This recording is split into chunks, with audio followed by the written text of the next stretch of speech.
The commander for the Revival Trance Precon is Terra, Herald of Hope. Terra reads.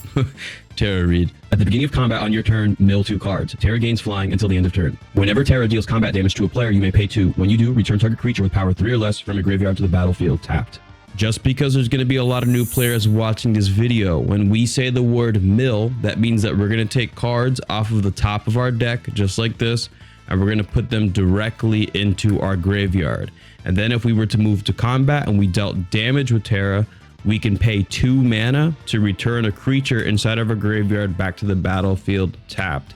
And any abilities that it has as it enters the battlefield is going to accrue. So this deck is really built towards abusing the abilities on creatures that you have. Now, generally in these color combinations, you're not really going to be able to move through your deck as well as maybe like a blue deck or a green deck would. But you got to keep in mind, this is out of the ordinary. So what you want to do is you want to get Terra onto the battlefield as quickly as possible, because you're drawing 1 card every single turn, and when you mill 2 cards, it's almost as if you're drawing 3 cards every single turn. And inside a color combination that plays extremely aggressive, it can put you in a position where you're able to outvalue your opponents very quickly. I mean, the card we just showed over there, Meteor Golem, literally destroys a permanent when it enters the battlefield. And imagine doing this right as the game starts, where you're destroying your opponent's mana rocks or you're destroying your opponent's soul as you destroy all the cards that they have on the board. So new players, this deck is going to play best when you recycle your creatures over and over again. So I want you guys to learn this combo so that you keep it in mind while you're playing your games. And the 3 cards that we have over here are Solemn Simulacrum, we have Shadow, and our commander Terra. So the way this is going to work is we're just going to go straight to combat and we're going to attack the player that doesn't have any blockers, so we make sure we deal damage. We're going to attack them with Terra and Shadow. Now, the thing is with both of these cards is that as they deal damage, both of them have abilities that trigger. And because you're the player that's dealing damage, you basically get to choose which one happens first. And in order for this combo to work, you're going to choose Shadow. And as Shadow deals combat damage to a player, you're going to sacrifice a non-land permanent. If you do, you're going to draw 2 cards and the rest of that stuff's going to happen. But the most important thing here is that you're going to choose to sacrifice Solemn Simulacrum or any other creature that you want to reuse their ability over and over again. As the Solemn is sacrificed because of the Shadow over here, this will now enter the graveyard. And then because Terra had dealt damage previously, now Terra's ability is going to trigger, which means Terra now sees the Solemn Simulacrum inside the graveyard, which means that we're going to target Solemn Simulacrum and then we're going to pay the 2 mana, have Solemn enter the battlefield tapped. And now as Solemn reads, we're going to get a land from our library, a basic land from our library, and put it onto the battlefield tapped. And what I want you to notice now, new players, is that the turn would end like this here. And we'd be up a land and have drawn maybe 3 or 4 extra cards than we normally would have. And now as we move on to our next turn, if we still have these creatures on the board and we're still able to deal damage with these 2 creatures, it puts us in a position where we can continue to do this over and over again every single turn.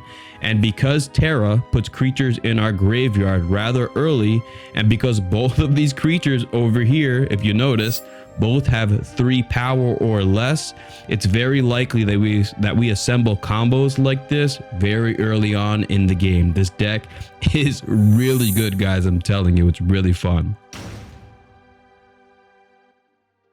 Look, I want you to count with me. Look, we got 1, 2, 3, 4, 5, 6, 7, 8 cards inside this commander deck that destroy our opponent's creatures or have the ability to do that. The reason why I exaggerated that a little bit, I want you guys to keep this in mind, is because there is an abundance of cards inside this deck that will destroy your opponent's creatures. And just like how I just got done talking to you about that combo previously, I need you to feel free to use these cards to remove your opponent's blockers out of the way. If your opponent has a creature that's going to be able to block Terra, that means Terra's ability will not function because she has to deal combat damage to a player. So notice as well, this is a creature, this is a creature, this is a creature. These are creatures other than the Flayer of the Hatebound over here. These are creatures that you can get out of the graveyard over and over again with Terra's ability. So feel free to use your removal to destroy blockers so that Terra can deal damage.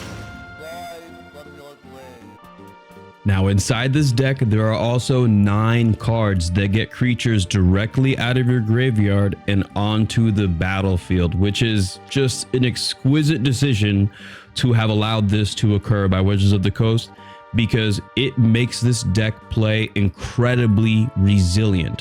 Which, if this was not the case and these cards did not exist inside this deck, you would have to play a bit more cagey and a bit more safe. But because this deck has so much reanimation, allowing you to take creatures out of your graveyard and put them directly onto the battlefield without Terra's ability, it really allows you to attack freely and to defend your life total freely. So feel free to attack into an opponent, even if it means that your opponent's blockers are going to destroy your creature, but most importantly, your creature as they attack destroys your opponent's creature.